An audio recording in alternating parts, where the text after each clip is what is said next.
start. Firstly, can I welcome Dan to his first meeting. Welcome. Do we have any apologies? Tom Bryant, Matthew Ward, Dave Winstanley, Andrew Kaporan, Craig Cowley and Emily Campbell. And apologies, I didn't realise I said the wrong name.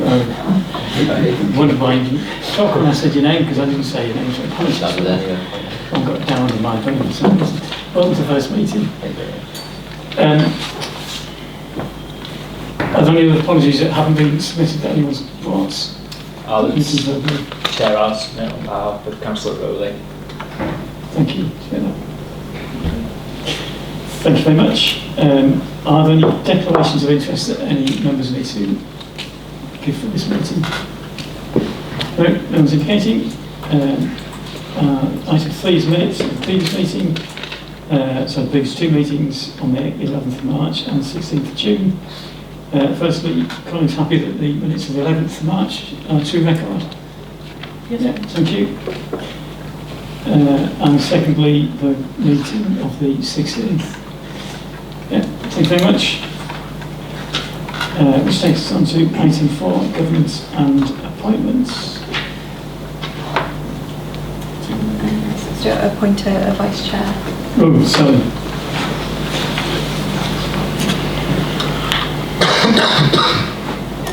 Do we have any volunteers to act as vice chair to this meeting?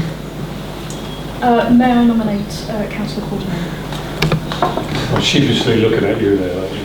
Well, I wondered whether you were suggesting that. I'll be happy if the committee's happy for me to do it, that's fine. Can that be seconded? You want to take that? Yeah, thank you. Colleagues happy with that? Thank you very much. Thank you, Carl. And secondly, we need to nominate a member to sit on the North Scrutiny Committee, which I recall does it need to be, has to be somebody different to the vice chair. Yes.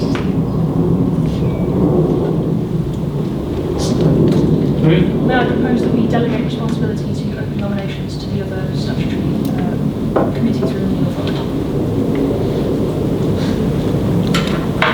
I'm not sure I follow what you mean.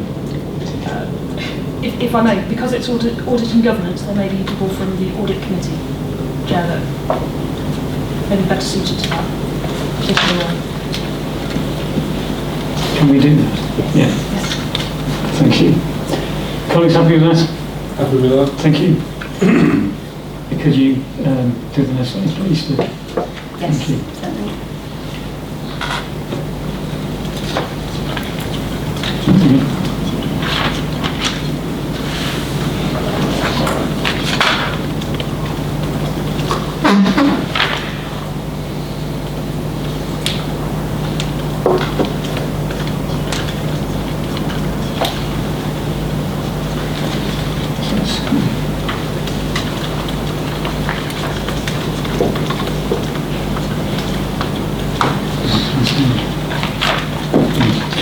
So, and finally, we also need to nominate two Transport for the North Scrutiny Committee.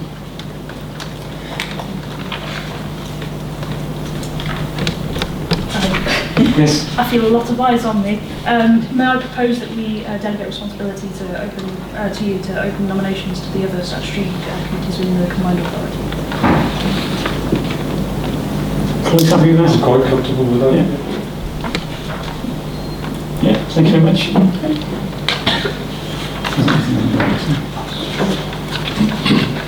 So that takes us into item 5, which is the bus service update report. So Jim, you're going to pick up on these absence. Yeah, apologies. Emily is not here today, so I'm going to pick up this item on her behalf.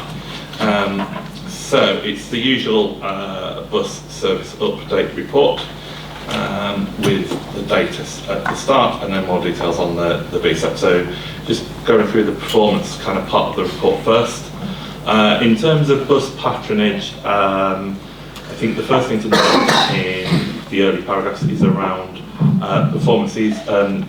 patronage is down slightly year on year at the moment, and that is across all local authority areas, particularly compared to quarter 2 in 24-25, it's about 5% decrease, 5.3%, and again, all areas kind of experiencing decreases, as shown in kind of paragraph 4. Been a lot of discussion at this, and those that attended the partnership meeting last week, it was a kind of topic of conversation with the operators, and I think particularly the feeling at the moment is around that it's the kind of lesser journeys into the town centres, into the high street at the moment, that's causing a lot of the kind of decreased demand. There are peaks within that, there are positive elements within that, but it's something that both ourselves and the operators will continue to kind of measure. In terms of concessionary passengers, there has been an increase in concessionary passengers. In terms of the percentage, effectively that's because there's a decrease in the number of non-concessionary passengers, so slightly more concessionary passengers travelling, slightly less non-concessionary passengers travelling, so as a result the kind of percentage is higher of concessionary travellers. In terms of reliability, the lost miles have peaked a little bit within the last reporting period, predominantly as a result of staff issues. If you look at the graph at paragraph 13, particularly over the summer, there was a peak from total lost miles and a peak in the staff graph. Again, it was discussed with operators last week, and I think it's a kind of short-term blip, particularly in certain depots where staff have been moving to other kind of operators. So that's something that we'll continue to talk to operators around, and they are working to bring driver numbers back up to as required, and we're confident that they were confident last week that they are now in a good position to move that forward and have the right numbers of level of staffing in place. In terms of bus service punctuality, slight increase over the period and remains above average for the UK. Pretty much bang on with Durham, Tyne and Weir and Northumberland. Moving on to demand responsive transport, Tees Flex.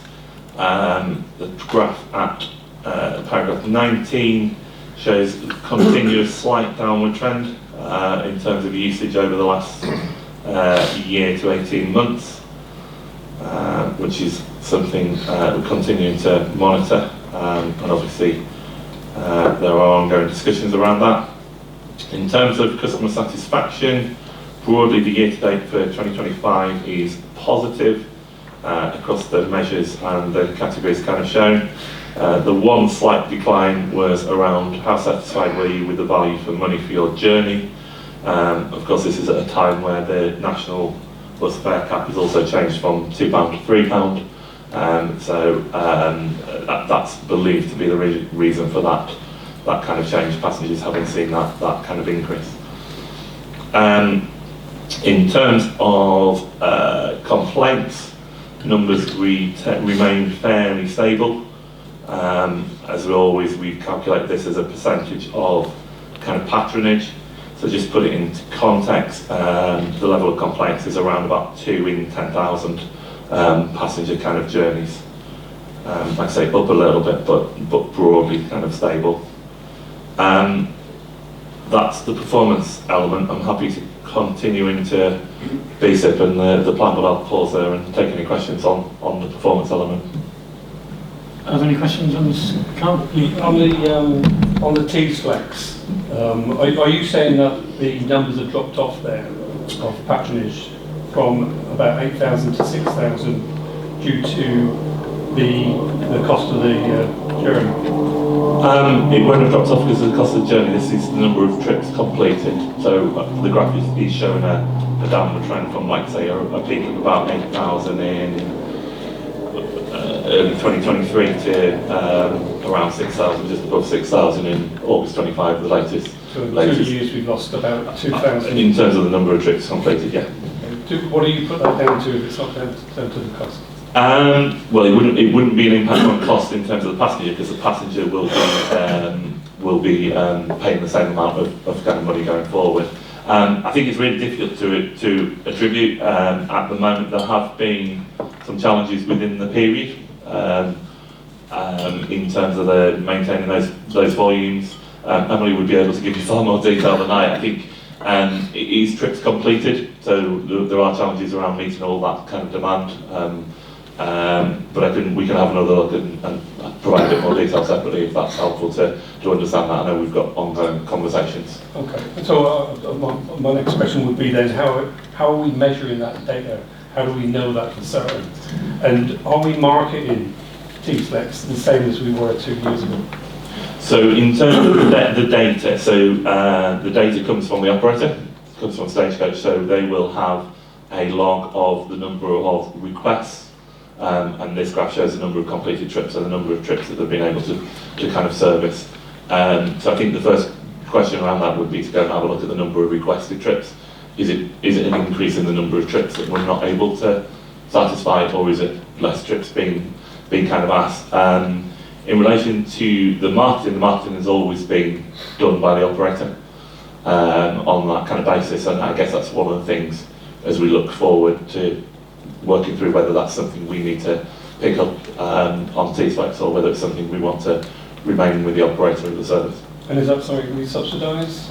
It will be. Is that the same level? Yeah, it's part of the existing contract, so the expectation is that they market. Just trying to get an understanding of why those numbers have dropped off, especially when the T-Flex is under threat. Yeah. There's nothing that has changed in terms of the contractual relationship. Obviously, it's been extended from the original version, but there's nothing changed in terms of the actual expectations and the contractual relationships between us and the operator on that service. My final question on that then is, can you go back to the operator and ask them what their opinion is why that drop off in the last 2 years? It's quite significant. Yeah, no, absolutely, and I'm sure, like I said, everything's the same.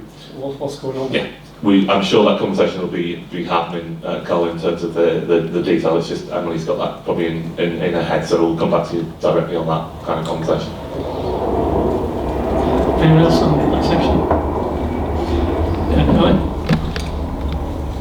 Just a quick question, can we get that sort of detail drilled down into council areas as well, sort of what we're looking at for Hartlepool, what we're looking like for Rugby as well, just to see if there's any trends? Yeah, we'll do there is other detailed content within a separate kind of briefing note that is with leaders at the moment, so we can make sure that we're looking at that kind of data as well.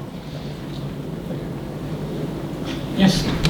Chair, just a point. I wondered if it was linked to the other supported services operating in those areas. So, for example, the 3 in Redcar, X40, X41 within the Wynyard area. So there's overlap there with the T-Flex service that was recently being introduced. Yeah, that is one of the points that obviously since the service started, there has been the introduction of a number of other kind of fixed route services that are covering those kind of areas. So, for example, like I said, the services mentioned, Service 1 and 2, for example, is also covering some of the same kind of areas. So it's really hard to pin that down as an exact impact, but it is something in terms of looking ahead, making sure that effectively we're not covering both things and effectively subsidising both things in the same area. Like I said, difficult to quantify, but it could well be a factor in that kind of period, because of course the subsidised services started to come in 23-24 with the first amount of basic money that enabled us to enhance those kind of services as well. So we need to see if there's increased patronage on those services that are being taken away from. Yeah, again, it'll be really hard to. If there isn't, it's kind of. Yeah. We need to understand why that is, because what we don't want to do is leave our residents in rural areas, not going anywhere. Yeah, absolutely. They need to be. Absolutely, and I think that's the complexity of some of that. It's sometimes hard to track through from one to the impact on the other, but yeah, I suspect there's a number of different factors in there. But yeah, we'll more than happily kind of pull the data through that we've got and share what we've got on that basis. Broken down by area is kind of said. No, this is indicating continue on. Brilliant. So in terms of The next part from paragraph 23 onwards, in terms of, this just reminds members around what the basic funding is being used for and the key aspects of the decisions that were made around the funding for 25-26. Set out in paragraph 29 as a reminder of the supported services that we are funding until March 2026. Again, with additional support that is being funded via Section 106 developer contributions in Darlington, which has enabled an extension of an existing services. As members are aware, obviously there is a lot of demand for additional services.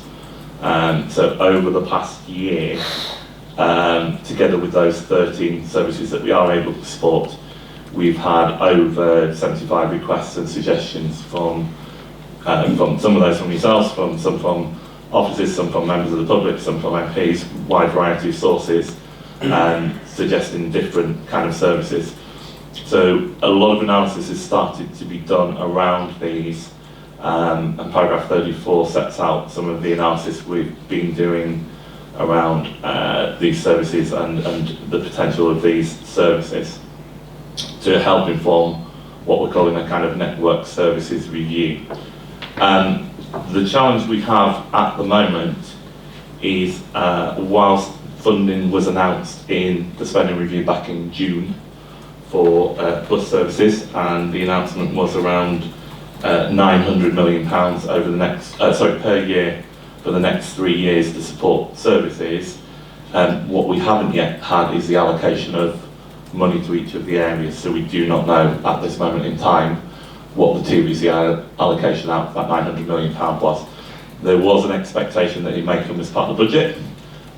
It didn't, and we believe that it may be imminent, but we haven't got an absolute defined date for that coming forward at the moment, and that is a challenge because at the moment those services are contracted until the 31st of March. So there is a proposal which will be considered by Cabinet on the 12th to put in place a temporary 4-month extension on those services outlined, and Cabinet will also have some decisions to make around T-Flex on that kind of basis. In terms of what else we've been doing this year, the under-21 fare offer is detailed, and as you'll see in the graph at paragraph 41, uptake continues to rise. In terms of the latest period reported was the highest so far, and subsequently also you'd be aware that the Care Leavers Pass, or the Tees Pass, has been introduced in the last month, which is a great opportunity to try and support those people who are leaving care. Don't have current details on the uptake in the first couple of weeks, but again, I can provide that kind of separately. In terms of the work around the customer experience, particularly around the timetable information, continue to update those stop information as timetable changes happen. There are a number of those that are now in the process of being rebranded, and there is an exercise in place to try and sweep up, make sure everything is now contained within the rebranding. There is still some issues around information cases which are not able to be accessed or opened, but those numbers generally are kind of reducing, and again working with colleagues within each of the local authorities to try and reduce those further, make sure that we've got the up-to-date information and that those are visible, because the at-stop poster cases are in good condition and haven't been graffitied, etc., so work ongoing on that regard. In terms of bus stop flags, obviously this is an area of concern that a number of people have kind of flagged to us, and is a priority, working through that at the moment. there were a stock of kind of flags provided when the Connect team moved over to Tees Valley, but there have been some kind of challenges with those, so we're kind of working through putting in place a new kind of set of flags for install, particularly where those flags haven't been in place for a period of time.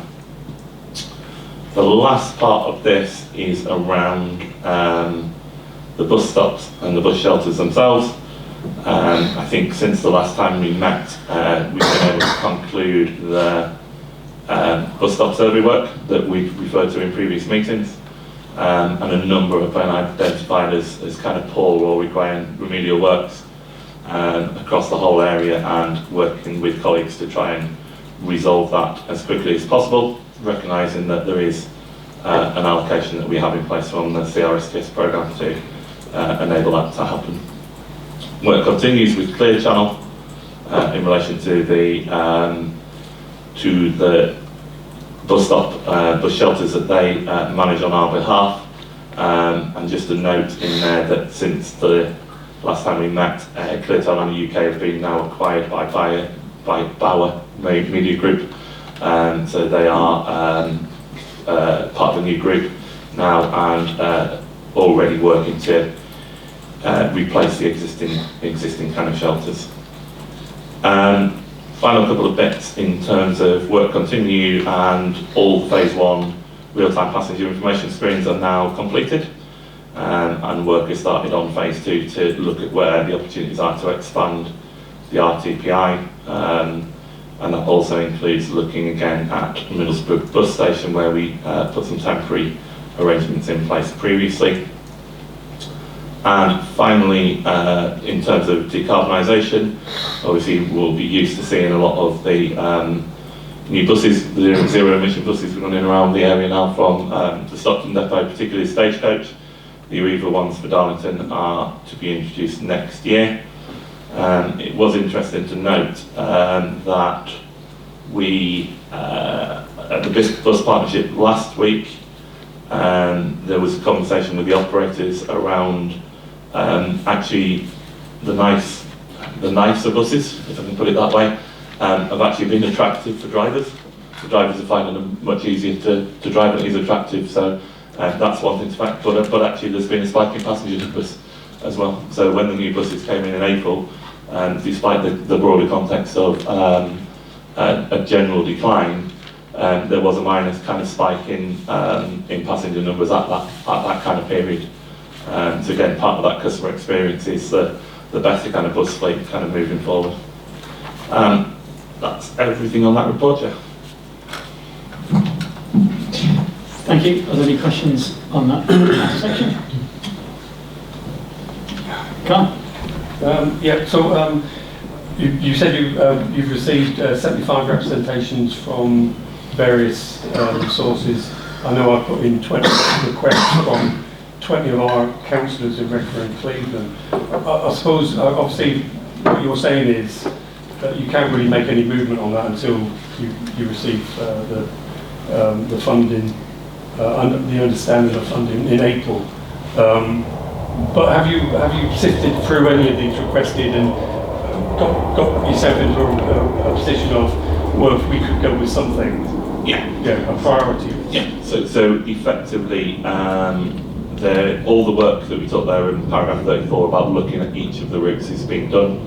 So using some specialist software to work out, for example, looking at these different route options, how much population would be within 400 metres of bus stop. So it's trying to understand fully what that route would kind of look like. We've also categorised and tiered those 4 kind of, the 75 additional we've kind of put into different tiers. I think that ranges from those, there's 4 tiers, so going off the top of my head, the top one is the existing ones where we need to kind of review those. The second tier is where additional, any services would improve connectivity to areas that don't have connectivity at the moment. The third tier is around areas that would benefit from an enhanced kind of frequency of service or nighttime later night kind of time running. The fourth category is those that are more challenging to deliver, and what I mean by that is in supporting any bus services, we need to be mindful and cognizant of the legality of not abstracting from the commercial market. So there are some suggestions on that list that would be difficult to justify because they would abstract from the commercial operators. So each of those has started to be categorised into that, and then the detailed analysis has kind of sat behind that. And that will be kind of, like I say, the money is from April, but we do expect the announcement this side of Christmas. Okay. So the view is at the moment, and we had a discussion on this with leaders on Friday, that we would be aiming to bring that back to a March cabinet. That would be the first opportunity we would have. But in terms of what a March cabinet would mean, we would then need to procure the additional services.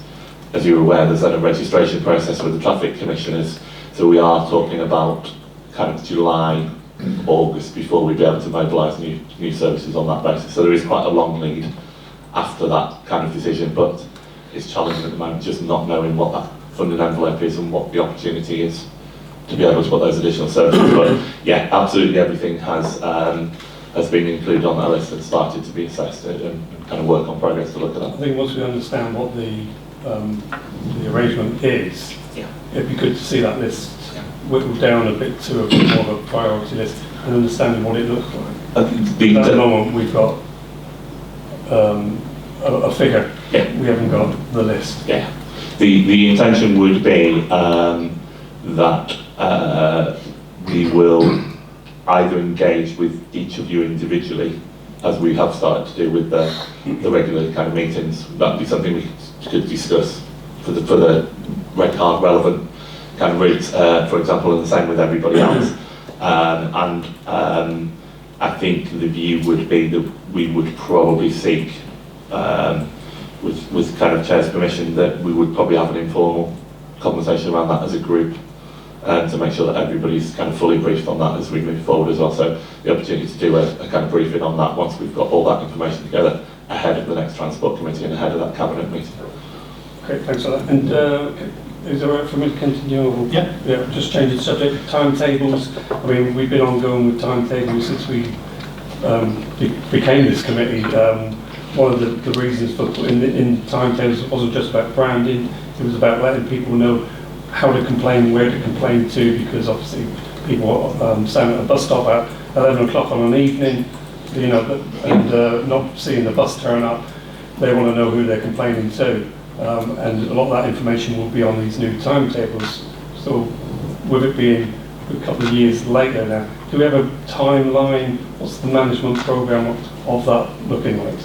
So everything that can be done has been done. Like I said, the issue now is where there are either not poster cases or the poster cases are kind of damaged. And I know local authority colleagues are dealing with those when they're reported, but we do need a probably more whole-scale approach to be able to make sure that we're doing as much as those as we can in the kind of missing areas. So it's ongoing dialogue to try and make that resource available as a one-off investment from ourselves as part of the BSIC programme.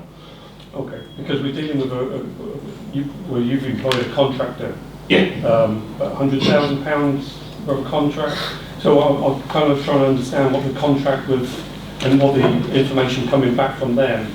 So we have an understanding of how many of these bus shelters and stops are still without the up-to-date timetable and where. So that information is all provided to officers when we get it back from the supplier. And for clarity, the contract was also for the whole-scale review of all bus stops across the area. So it was the installation of that stock of information, but also the bus shelter condition survey, which, as I said, we've got the results back from, and we've got the detail in terms of what's in what condition and what really needs action in.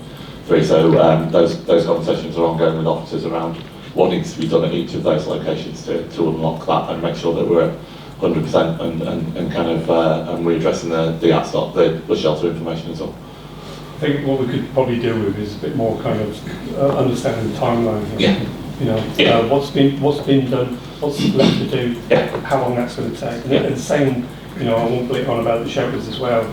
about the uniformity of shelters, and we want those nice black and Yeah. gold ones where we can see them. But again, timeline, what are we waiting on here? Because we don't see it in the papers. Okay, we'll reflect on that and make sure that that's kind of picked up the next time around. Thank you. Can you give some kind of indication of the types of issues that need to be solving? Speaking.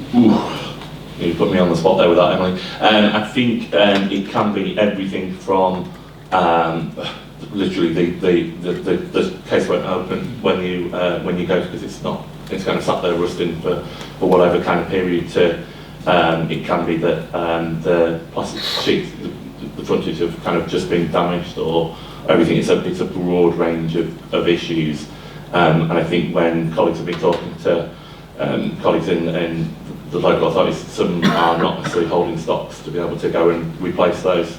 It is a maintenance element around those kind of provisions, so it does sit with each of the local authorities to do that, but we recognise that we're trying to address that by kind of, like I say, one-off capital investment to try and put that in place to help everybody along, to make sure that it's right and the product is right for the customer. Chair, can I just ask on that? Are all the authorities getting the materials from the same place? Because what we really want is uniformity. So, when we're going to one bus shelter or another bus shelter, it looks the same. It's a product of the Tees Valley Combined Authority. I think they haven't, Carl, if I'm honest, in the past. I think we'd get in there. Maybe officer colleagues will be able to kind of comment on that. I know we're trying to get to that place so that we have effectively that standardisation to be able to do that. But I think it's a work on progress. Some of you have kind of large stocks of kind of things, and it's getting people out to put them, install them, and upgrade them. Some have virtually none and are kind of having to buy additional elements. So again, it's that bringing it all together, like we have done with the bus shelters, to try and make sure that not only the information in the cases is right, but actually the kind of cases are right as well. Because to be perfectly honest, because it's being done by each individual authority previously, actually we've got different size cases all over the place as well, which means it's a bit of a design nightmare to make sure you've got to know what size case is there. So again, all for standardisation, because it makes the job of producing the timetables and everything far easier down the line. So I think it needs that Yeah. tightening up. yeah, A absolutely. management plan there, where you're bringing all the authorities Yeah. together and saying this is how it's done. This is where we are, And to lead from that. yeah, absolutely. That's what we're trying to do is at the start that kind of process. Thank you. Anyone else on this section? No one's indicating. Thank you, Alan. Takes us to item 6, which is the well performance report. Yeah, so I think this is the first time that we've actually been able to consider this one. I know we obviously had a couple of issues with previous meetings, so happy to take feedback on this report, because I think it's our attempt to try and bring forward, recognising that we, for a number of meetings, have produced the bus performance report. We haven't really talked about rail performance, so this is an attempt to try and make sure that members are cited on where we are on rail as well. I think there's a lot of background there in terms of what our kind of network looks like. I think the two key measures really within the industry are what's known as kind of T3 and percentage cancellation. So just for full awareness, T3 are trains that arrive within 3 minutes of kind of schedule. So the first kind of point to make is that this is the latest period, which is period 6, which is August to September this year. First set of data, paragraph 9, is around kind of route information. I think a few things to pull out there. I think initially looking at that table, broadly performance T3 is around the kind of 80% mark. Cancellations around kind of 3-4%.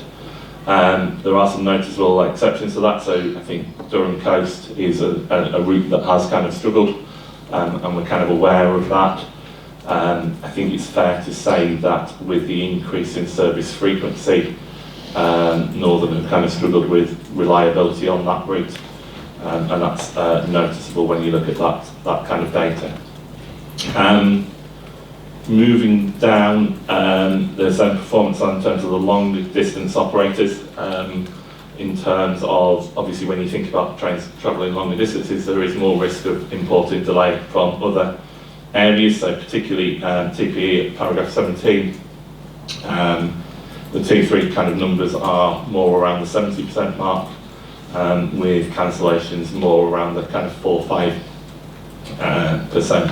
Particularly noticeable, I think, within that is the Teesside to Manchester Airport route. Definitely lower in terms of the kind of on-time performance measure, but Liverpool to Newcastle via Darlington being the one in terms of struggling with cancellations. LNER wise, again, T3 is more around 75%, cancellations much lower, in terms of around 1.5%. Cross country, again, probably the longest distance operator, with the routes kind of travelling to far north of Scotland and southwest of England. So T3 more around kind of 65-66%, and relatively high levels of cancellations around 6% in that regard. And then finally, Grand Central, being the open access operator, in terms of the on time, again around 62-63%, but particularly Hartlepool, Eaglescliff, relatively low levels of kind of cancellations. Again, just for clarity, we do have regular sessions with the operators, particularly Northern and TPE, and we do have a lot of conversations around performance. There are performance improvement plans in place, particularly around Northern, a lot more focus on performance, and particularly in the context of the Durham coast, where there is an increased service frequency from the December 2025 timetable change, which is now 2 weeks away. There has been a lot of conversation and emphasis that will only work with the increased frequency if performance and reliability can improve on that kind of basis. I think the next section then looks at each of the kind of routes and the stations. So just looking more from a geographical basis. So in terms of the Middlesbrough and Darlington as the kind of hub stations, like I say, percent cancellation wise relatively low, and on-time performance around kind of 75%. When you start to then break down into the routes, the Middlesbrough, Nunthorpe, and then onwards to Whitby kind of line, again, on-time performance is broadly the same. Cancellations a little bit higher with 4.5%. In terms of Middlesbrough or Darlington, how do we break this down? We'll call it Middlesbrough to Saltburn. So I think it's those stations initially. It's the best performing of all the kind of breakdowns of routes, with on time being around about high 80%. And again, relatively low cancellations within that kind of period. The red car central element is slightly lower than performance of the rest of the route. That's because of the Transpennine impact in terms of the number of services at that station. In terms of Middlesbrough to Darlington, again, similarly, good performance on the northern route from Middlesbrough to Darlington. Eaglescliff and Thornaby being affected by the slightly less well-performing TPE services. And then following on the last element of this, last but one, in terms of Hartlepool, obviously this is the impact of the Durham coast kind of services. The T3's been around 68-69%. So, but relatively low levels of cancellation. So trains are generally running well on this route, less cancelled, but not particularly running to time or within 3 minutes of time. And then Yarm, again, Yarm's only serviced by Transpennine, relatively low in terms of on time, but cancellations relatively low as well. And then finally, Bishop Auckland and North Road, again, relatively high performance in terms of being on time, T3, and relatively low levels of cancellation. So thought that was useful to present it in that way along each of the routes and the impact on each of the stations. Overall, there are some positive elements in there. I think the Bishop Auckland or Darlington to Saltburn line certainly outperforms most of the others. I think the challenges around the Durham coast are recognised by Northern, and like I say, something we're working with them to ensure is kind of recognised. I think we're in a different place on the Durham coast, where previously a lot of the concern and conversation was about overcrowding.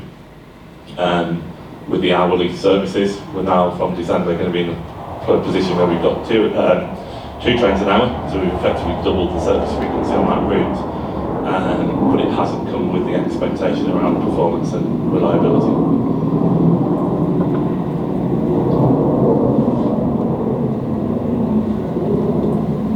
Any questions? I didn't even say I was going to.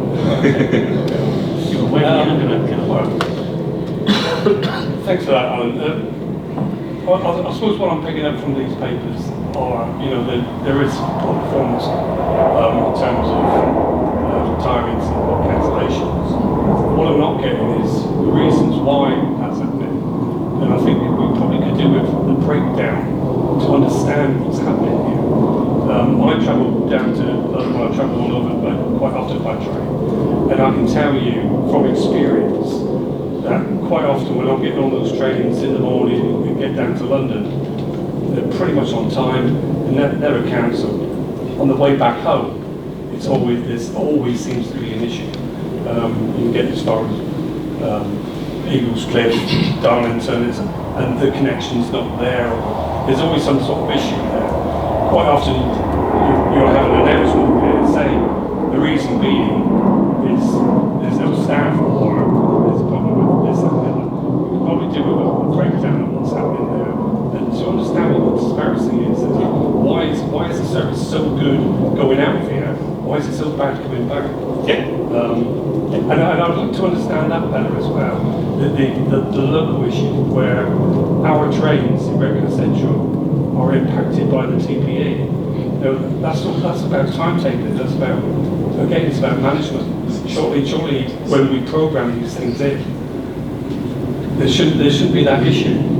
So I think a couple of things. I think part of the picture and part of this is the reason why we are doing the investment in Darlington Station, for example, because it actually removes the impact between the local lines and the more national kind of routes, and equally the aspiration around Middlesbrough to put platform 3 to remove some of those constraints and some of those pinch points and provide a bit more flexibility.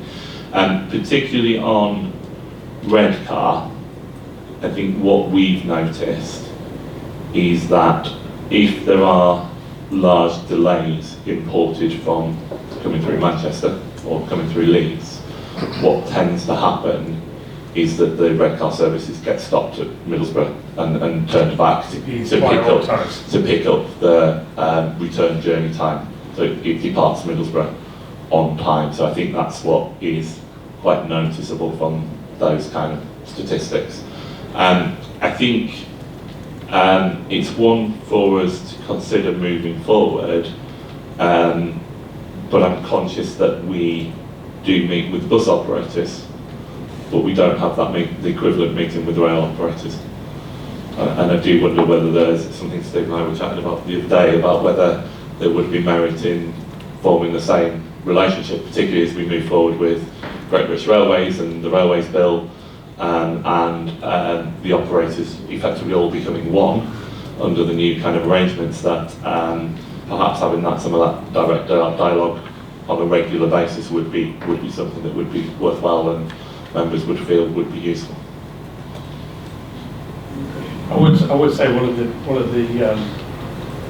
one of the good points coming from the operators is, when the services council are always delayed by over a certain amount of time, it's quite easy on the app to get some sort of compensation back, which we shouldn't be talking about really when you think about it. We should be on time, but that part of the service is pretty good. Yeah, and I think the other thing I should say that is that within 3 minutes is quite a challenging target. So I think what we haven't got in this data is how delayed they were, if that makes sense. So 3 minutes. Yeah, that would help to kind of build that picture. It could be that the vast majority were in that 4 to 10 minute category. So not ideal, but again not kind of half an hour or those kind of those lengthy kind of elements. So it is a snapshot, and it is a rigorous data set we can now get from the ORR, and that helps us focus down on that, but recognise there are some limitations in what we can kind of get our hands on as well. But hopefully overall useful to members to kind of see that picture, and we can start to track. We now have enough data sets that have been published, we can start to track trends over time. Thanks. Any other questions on this? No. Just to pick up on the what you said about target avail operators, we've had those conversations, and I think it would be helpful. And just linking that to a couple of things that you said, Carl, I mean, to state the obvious, clearly the issues that the rail operators have in terms of punctuality are very different to buses. And you made the point that you start the journey in the morning and all the trains on time, but at the end of the day they're not. They get reset every day. All the stock returns to where they're supposed to be, but the next day starts fresh.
But I think therefore it would be useful to have the operators in, because it would give us a better understanding of some of the issues that they're facing and indeed what they're doing to address those. I think everyone just coming on that, Steve, I think yesterday was a really good example actually that we are pretty much maximising the impact, maximising the infrastructure that we have across Tees Valley. But you may be aware that there was a kind of 72-hour closure to enable the work to happen at Darlington over the weekend. So the signalling was all connected on the weekend, but they needed Monday to finish that off. So there were no trains between Northallerton and Newcastle, except one train an hour that was going up the Durham coast. And having had a quick look this morning,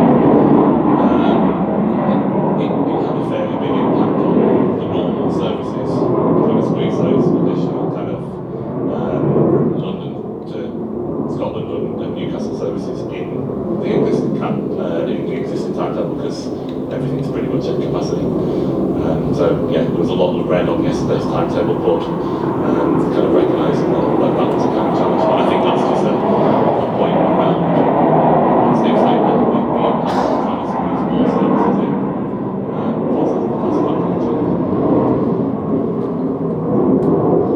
Hopefully you hear that over the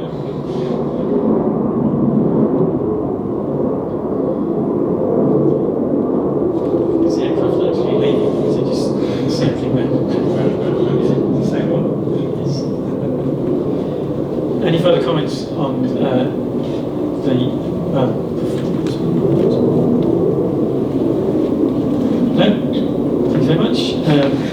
Moving on, item 7 is the government policy update. Will you get a break from my voice? It's the first time it's not like this.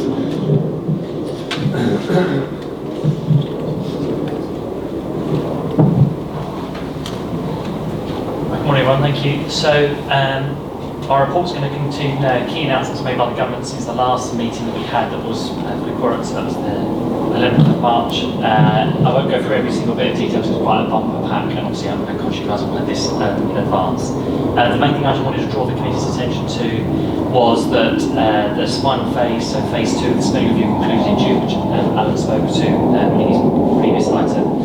And the announcement took place on the 11th of June, and the key thing for the Transport Committee's attention is that we obviously got the full package of £978 million, which was part of the second round of the City Region Sustainable Transport Assessment, and that is now being known as Transport for City Regions, TCR funding. And then most recently on the 26th of November, which occurred post publication of these papers, was the autumn budget for 2025, and the key thing to draw to the committee's attention, which is in addition to these papers, is that the budget included measures principally covering the cost of living, reducing NHS waiting lists and cutting government debt as a proportion of national income. The budget can arguably be seen as a continuation of the government's existing economic and fiscal plans, which are underpinned by the themes of stability, investment and reform. And a full breakdown of the announced measures can be found in Chapter 4 of the published autumn budget document, which can be found on His Majesty Treasury's website. In her speech, the Chancellor referenced the need to ensure that the tax and welfare systems were working effectively, fair and modern, and fraud and error being tackled. An emphasis was placed on adhering to the stability rule and investment rule as part of the Chancellor's fiscal rules. There's obviously lots of different announcements that were made as part of the budget. The key sort of two categories I sort of wanted to talk you through is the funding, and then about specific things related to transport, which might be of interest to the committee here. So starting with funding, with regards to integrated settlements, we saw that there was a confirmation of at least 13 billion as outlined in the spending review was funding via the integrated settlements from 2026 to 2030 for 7 established mayoral strategic authorities.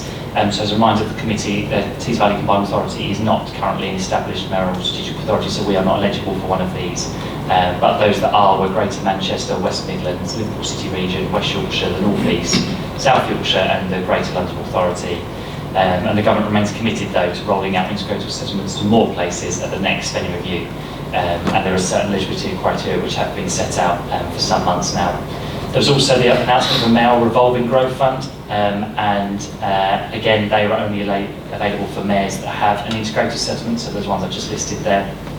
The one that was of interest to us though was that there was an announcement of a local growth fund, and that was about allowing the continuing to invest in regeneration, and it provided £902 million over 4 years for a new local growth fund for 11 mayoral city regions, and that included the Tees Valley, but this funding was earmarked for the North and Midlands, which have the highest potential for growth.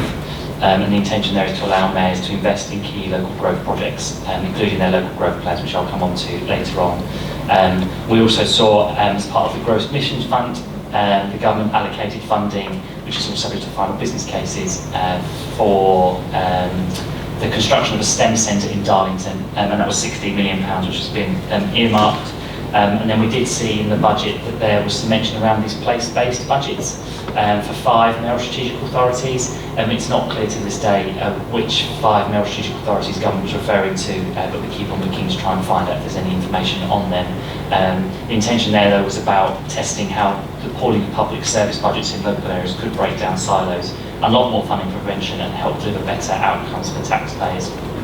So they were the key broad overarching funding statements that were made in the budget. And with regards to specific things to do with the transport schemes, which may be of interest to the committee, was that we saw that a rail fare freeze will apply for to all regulated fares. That includes season tickets, peak returns for commuters and off-peak return between major cities for 1 year from the 1st of March 2026. There's also confirmation that the fuel duty uprating would not be taking place in 2026 and 27, and it will remain in place until the 1st of September 2026. Then we will see fuel duty increasing by 1 pence from the 1st of September 2026, then 2 pence from December 2026, and then 2 pence again from the 1st of March. And government also intends to launch a fuel finder scheme in spring 2026 to allow consumers to compare forecourt prices and it was the intention there is to hope that there'll be more competitive pricing around fuelling, because the local authority will be able to see what their local forecourts are charging. And some other things which are of interest, but I won't go into the details, was obviously around the electric vehicles and around the intention and the launching of a consultation around implementing an electric vehicle excise duty, more commonly known as road tax to the committee members, and the intention is about whether or not placing a 3 pence per mile charge on electric vehicle users, given the fact obviously they're using the road. Government is still working out how that's going to happen, hence the consultation. But most recently we've been seeing some commentary around how this, for example, work if someone was to use their electric car while travelling abroad, for example, and how the mileage take place. So there's clearly quite a bit there that needs to be thought through. So those are the main things on the budget, and as Alan mentioned in the previous item, but just to reiterate for this item, we hadn't seen any confirmation of the funding in regards to the transport. This is something that we're waiting on more specifically for local allocations, so with an announcement we're hoping for before Christmas, so as soon as we have that, I'm sure that will be shared. This all happens with regards to the general thing around devolution, and it's important to mention to the committee that the English Devolution Community Empowerment Bill, which is the main piece of legislation which will allow the Mayoral Strategic Authority to do quite a number of things, is now at its second reading in the Lords, and it's still also got a few more stages to go before this becomes an act. They're hoping that it's going to become an act, obviously, for Assent in the spring of next year, but we still wait to see that. And just as a reminder to this committee is that the purpose of that bill is to transfer powers out of Westminster and give local leaders the tools they need to deliver growth, fix the foundation of local government and empower communities. As part of this, there was obviously the statutory duty that the Mayoral Strategic Authority has to produce a local growth plan, something I've mentioned in previous updates to the committee, but since our last meeting that we had, then we have confirmed a shared joint priority with government around transport. And there's recognised that that was something that we needed across our economy, so we're going to improve our growth ambitions and try to realise what we want to do. And principally our shared priority around transport is around improving transport accessibility and the travel experiences to better connect workers across the region to employment and industrial sites. So that's the main thing on there, and this is all done in general around trying to deliver on government's wider ambitions around their modern industrial strategy, which was published in June, which I'm sure members will have seen by now, but just as a reminder is that is the government's 10-year plan to support increased business investment in 8 identified growth driving sectors, as well as ensuring that these sectors have the greatest growth, greatest support in order to achieve their greatest growth potential over the next decade, given that they have a critical role in supporting economic security and resilience, net zero and regional growth. And as a reminder to the committee that the Tees Valley Local Growth Plan that we're developing is the way in which we are showing how the National Industrial Strategy, that our region contributes to the National Industrial Strategy, and how we are the delivery of that, but also how we're achieving some of our inclusive growth ambitions that we have in our region. And in terms of delivering on this broader ambitions around devolution as well as some of the other government priorities, we're obviously seeing a number of different announcements taking place. So for example, the Integrated National Transport Strategy, we're still waiting for publication of that. But we have seen in recent days announcements such as the government's intention to introduce national standards on taxi licensing proposed to protect passengers. And to deliver on some of these supporting ambitions, we've also got other pieces of permanent legislation which is mentioned in the report. The only updates to give everybody since these were written was that the Planning Infrastructure Bill has now completed both stages of the Houses, Parliament Parliament, and is now at consideration of amendment stage. That's where the ping pong takes place between the two before it can receive royal assent. And then the Bus Services Bill, which is now the Bus Services Act 2025, that received royal assent on the 27th of October 2025. And the briefing note details the key announcements that took place on that. The Railways Bill was introduced to the House of Commons on the 5th of November 2025, and that's still due to receive its second reading, so it's only just been introduced on that front, and they're all the main things to note for the committee. So I'll hand back over to the Chair if anyone's got any questions. Thank you, Joseph. Mr. Stockton. Yeah, I've just got a couple of things to add to that, if that's okay. So I think one of the things in the buses bill that we're waiting for further guidance on at the moment, you might need it for questions, that we're waiting for further guidance on at the moment is this definition around, I think it's called social necessary services. So this recognises that there needs to be a process in place if operators are making decisions around services that have an impact on communities. So we don't have any further detail on that at this moment in time, but it's something that we're watching out for. I think the second point is, whilst we're waiting for confirmation of the BSIP funding, officers are aware, hopefully, because I've sent it on this morning, but yesterday there was publication of additional allocations for highway maintenance for next year, and there was a view from government around what that means moving forward from 27-28 onwards. So we'll pick that up in conversation with officers, but just to make you aware, there was an additional £5.1 million for highway maintenance for next year, which will be allocated out on the kind of basis of the normal calculation. Thank you, Alan. If I can open up to committee members. Owen? Just, I think you may have mentioned it already, it was getting some confirmation before Christmas in terms of the allocation per authority. Is that going to be definitely before Christmas? You just confirm we get a bit of a better idea. There's no guarantee. Owen, if I'm honest, what we expected it not long after the spending review. Then we were told it was going to be autumn. Then we believed it was going to be the budget, and now we're being told before Christmas. Yeah. We have a meeting with DfT officials later today, so we might get a bit more of a clarity of a date. But I think we recognise, and government recognise, that if you push it beyond that date, then it has serious impact.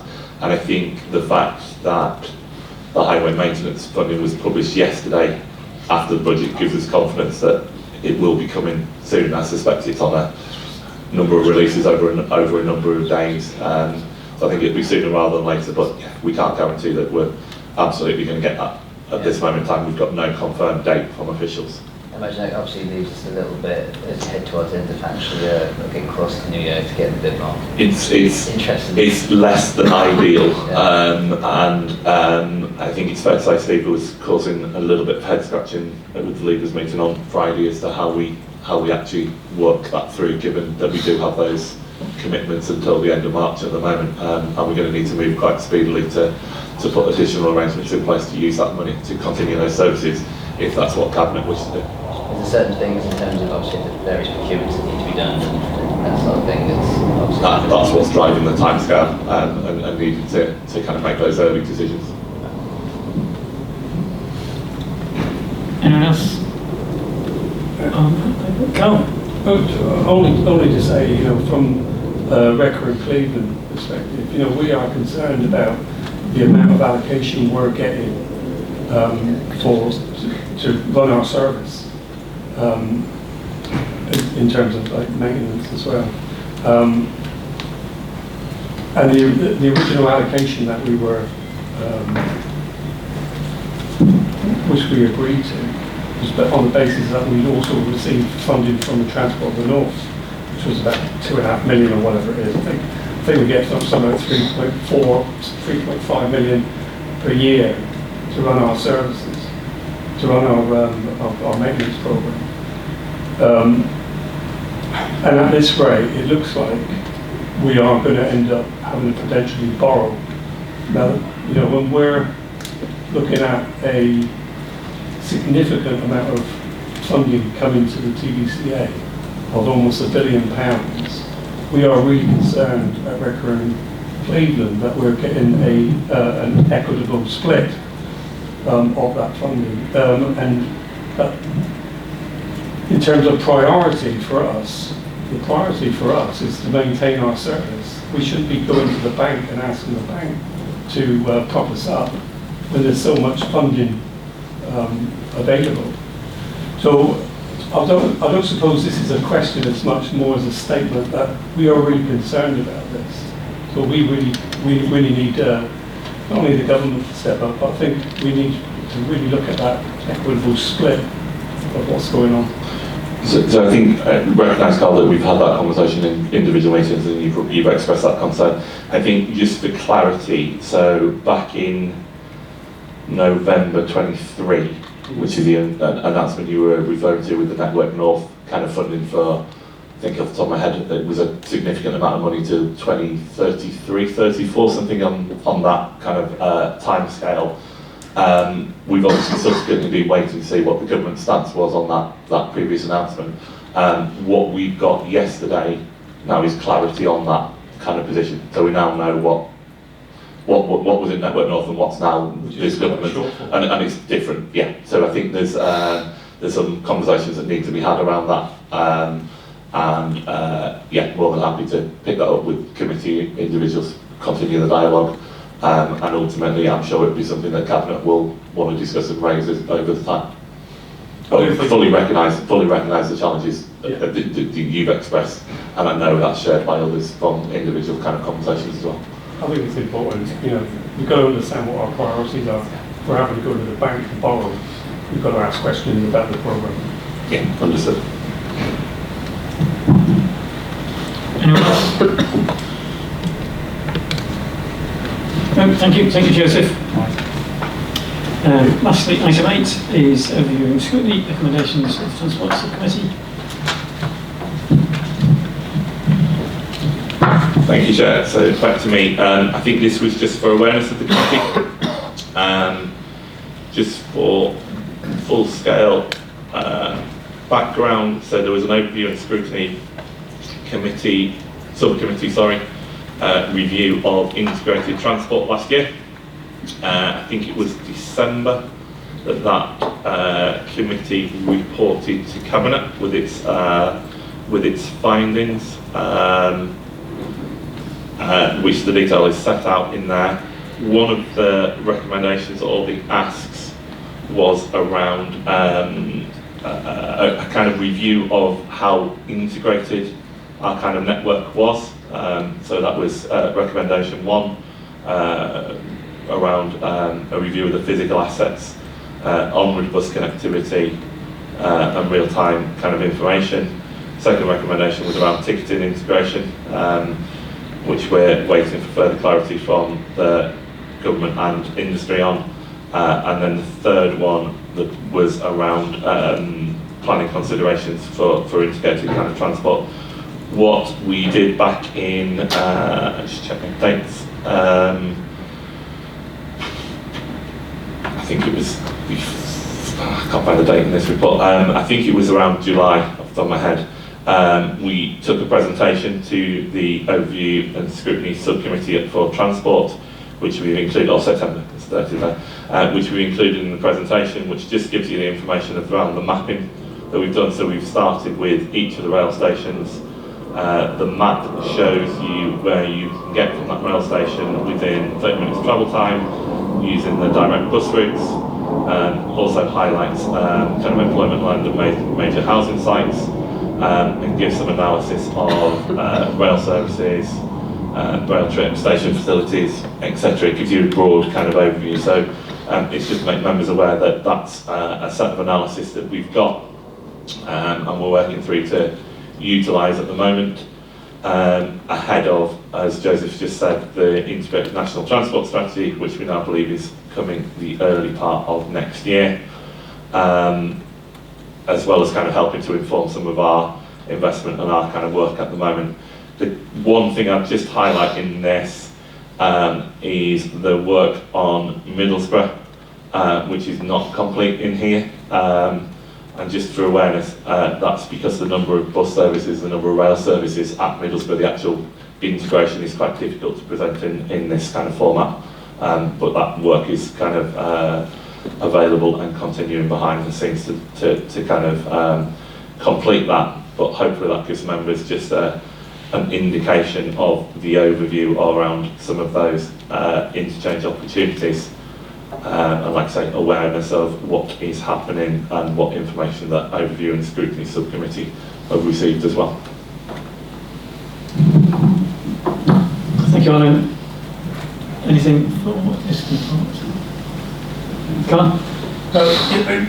Just kind of changes the subject slightly, but within the context of that scrutiny committee, do they discuss things like marketing, advertising the Tees Valley, the stakeholders around us, including the councils, where we may perhaps promote North Yorkshire and Newcastle area, etc.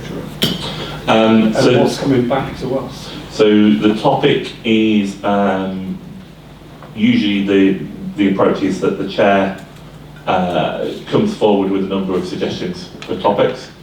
We'll then have an initial conversation around that to help the chair to kind of frame that topic of conversation. So we've already had that initial conversation for this year, and then he will work with members of that committee to come forward with a kind of proposal. So we're at that kind of early stage at the moment. So I think that would be a suggestion to pick that up directly with the chair, and I'm sure Kate and I can and Connor can kind of facilitate that conversation directly.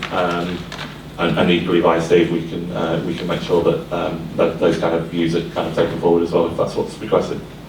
If that's all right, if I can make that suggestion that they pick that one up, it'd be a surprise to them. I don't think they expect this coming. But I do think it's really important that how we're presenting ourselves within the country as well, but locally. And I think my alarm bells went off on this because recently when the North Yorkshire Council were putting out promotions about the North East Coast, they left Redcar off the map.